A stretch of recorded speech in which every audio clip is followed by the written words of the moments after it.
Hey guys, going to do a quick video here how to remove the speed limiter on your ATV or go-kart, pit bike, whatever it is you have. In this case we're looking at this Chinese 110 go-kart, but it is the same engine here that you'd find on your pit bikes. The electronics are all the same rule applies to all of these. So it's really simple. There's one part that controls the speed and the speed limiter. It is the CDI, and in here you'll find the CDI right here. It's often a green plug, and in the CDI they have it programmed to stop the engine at a certain speed or RPM. So you can get on eBay, you can get on Amazon, buy the generic black box. If it's the green plug, get the green plug. That's they call them race CDIs often.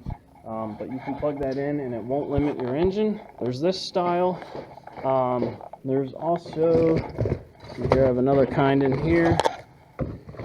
There's this one. They claim these will increase power. It's not true. They're not going to make any difference. The only way they'll increase power is if they remove your rev limiter or speed limiter, but any will do it. You're just wasting money on this shiny blue one.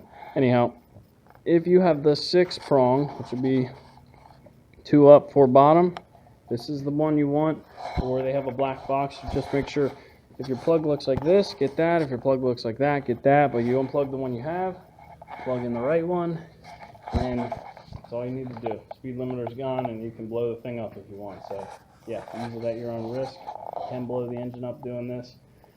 Probably won't happen, but it's definitely not going to be as reliable than before you had it. So that's all you got to do. If you're watching my go-kart video and you saw the go-kart only went 15 miles per hour with that box in.